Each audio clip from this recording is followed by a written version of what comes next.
Muito boa tarde a todos. Quero começar por cumprimentar o excelentíssimo Sr. Cardeal Patriarca de Lisboa, Dom Manuel Clemente, o meu querido amigo e excelentíssimo Sr. Presidente da SES, Dr. António Pinto Leite, cumprimentar todos os empresários e empresárias aqui presentes, comunicação social, e dar-vos nota da minha ansiedade. Esta semana tive já de falar algumas vezes, umas por iniciativa própria, outras vezes por sugestão do Sr. Primeiro-Ministro, outras vezes por orientação do Sr. Vice-Primeiro-Ministro. E a verdade é que nunca me senti inquieto nem perturbado quando politicamente tive de fazer, não só esta última semana, mas nos últimos tempos, mesmo perante os temas mais complicados, e não preciso explicar quais, intervenções ou tomar decisões.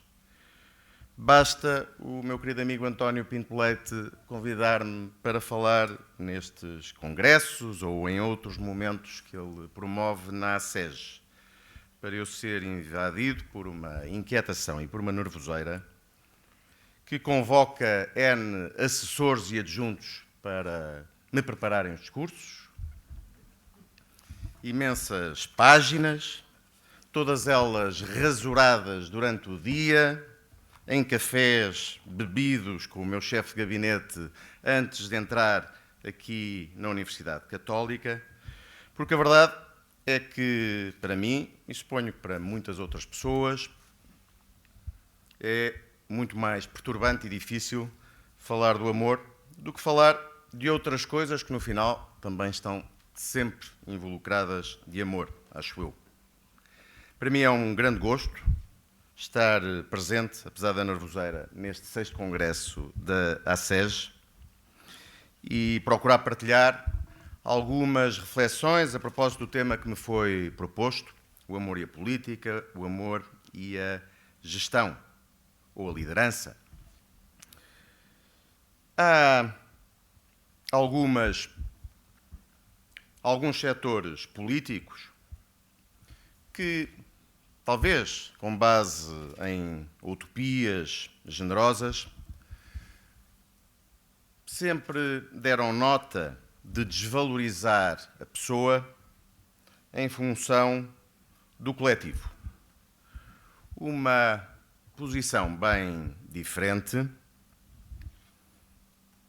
dos setores mais moderados, mais humildes e que fazem da intervenção política o primado da valorização da pessoa e da sua dignidade. Eu creio que esta prioridade, na Europa, é profundamente influenciada pela doutrina cristã, que confere ao princípio fundamental da dignidade da pessoa humana uma especial importância, tendo em conta o princípio que o homem foi feito à imagem e à semelhança de Deus. Assim, o Estado deve assegurar as condições mínimas de dignidade às pessoas que governa. E julgo que este tema deve ser tratado sem oportunismos políticos, sem ser usado como arma de arremesso, por exemplo, em época de eleições como agora aquela que estamos prestes a viver. É tarefa, fundamentalmente, de um Estado proteger aqueles que precisam de proteção, combater a pobreza, procurar dar dignidade àqueles que precisam de serviços de saúde, de educação e àqueles que são mais idosos. Este é um princípio que, creio, norteia ou deve nortear todos os políticos, independentemente da sua origem. Um Estado que falha neste desígnio é um Estado que não funciona. Mas eu gostava de pegar no tema do amor e do Estado por um ângulo diferente, que, curiosamente, foi abordado também pelo António Pinto Leite.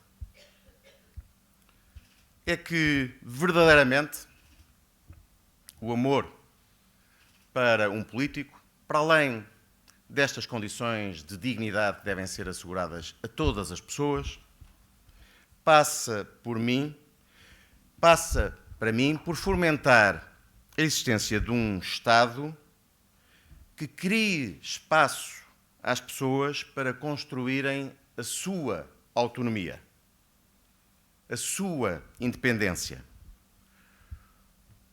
O Estado deve garantir a existência de um enquadramento legal, jurídico e político que permita às pessoas uma organização da sua vida e do seu trabalho para que possam tirar daí benefícios e conduzir as suas vidas autonomamente, de forma mais independente e livre do Estado que desejam.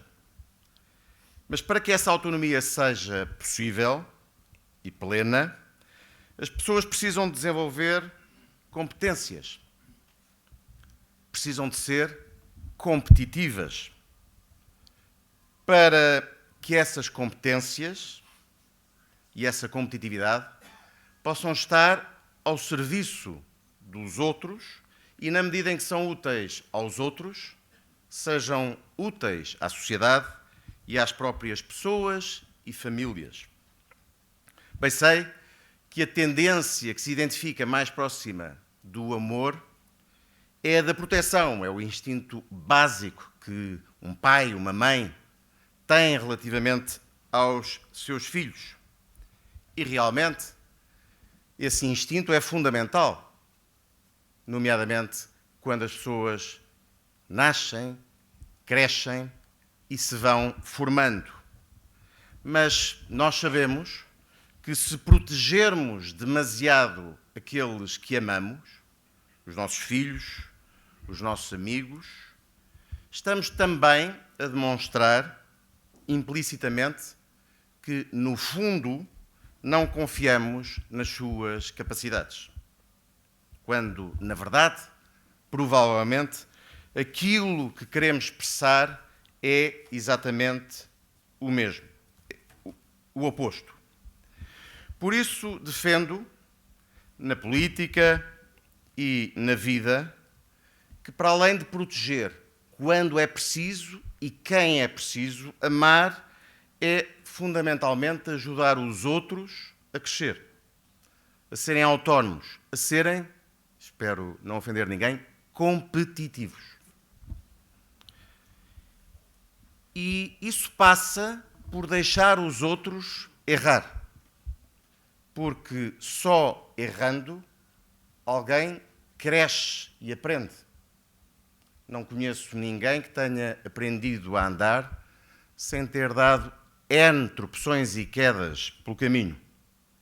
Não conheço ninguém que tenha aprendido a nadar sem primeiro ter tido alguns sustos na água. É aprendendo com as falhas, com as desilusões, aprendendo, e aprender significa reconhecê-las, que se cresce e que se caminha no sentido da autonomia. Amar é aceitar o erro e aceitar que os outros aprendem com o erro. E eu creio que este é também um papel fundamental do Estado que tem sido talvez não suficientemente valorizado na nossa aprendizagem democrática. Quem vive na ilusão de que o Estado tudo pode garantir tem desilusões permanentes e não ajuda ao crescimento daqueles que é suposto representar. nenhum responsável político pode, alguma vez, garantir emprego para todos os que precisam. Essa é uma utopia e uma utopia perigosa.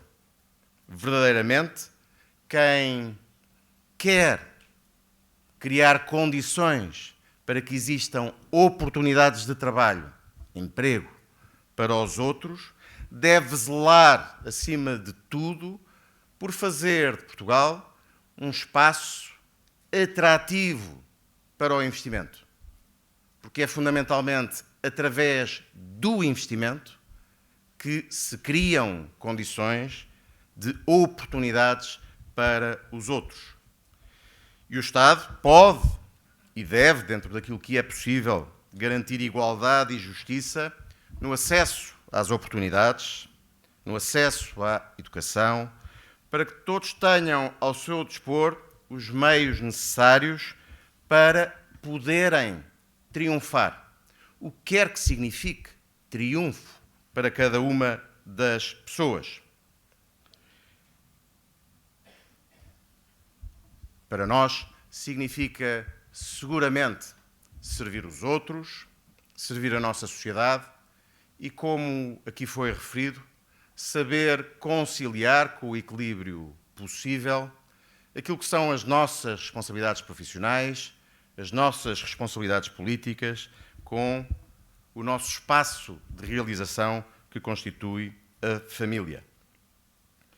Da minha experiência pessoal, enquanto gestor de empresas, tenho dito inúmeras vezes, às vezes perguntam porque é que eu digo sempre a mesma coisa, que numa empresa moderna e com uma estrutura adequada, com as pessoas que deve ter, estas pessoas não são um custo. As pessoas têm antes um valor. E as empresas serão tanto mais competitivas e competentes quanto maior for o reconhecimento desse valor, quanto melhor os seus líderes souberem motivar e estimular os seus colaboradores. Liderar uma empresa significa aceitar a responsabilidade de motivar um grupo de pessoas e de as levar a estar disponíveis para sonharem com impossíveis, para vencerem desafios que individualmente não considerariam superáveis, até ao limite daquilo que são as suas capacidades. Qualquer gestor sabe que uma das formas de medir o sucesso de uma empresa ou de uma atividade é pelo lucro que é capaz de gerar. Mas os bons gestores, os líderes verdadeiros, sabem que o lucro é um meio para atingir um fim e não apenas um fim em si mesmo. O lucro deve ser visto como um desígnio das empresas socialmente responsáveis e, quando estão em setores onde o lucro é um objetivo, das empresas que conseguem igualmente satisfazer as necessidades dos seus consumidores, dos consumidores que conquistam, mas também dos seus colaboradores, acionistas, investidores e clientes. E por essa razão, uma empresa lucrativa está, creio que em melhores condições, de assumir as suas responsabilidades sociais, de retribuir benefícios à comunidade onde se insere, de pagar mais adequadamente as pessoas que contribuem para a geração de riqueza, de assegurar mais emprego. Uma empresa lucrativa tem mais condições para investir, tem mais condições para criar emprego, tem mais condições para distribuir a riqueza que produz pelos seus colaboradores e por toda a sua cadeia de valor, todos os seus fornecedores. Trata-se, no fundo, de procurar perceber que liderar, à luz do amor ao próximo, é valorizar as pessoas, sobretudo as pessoas, como um ativo insubstituível de uma organização.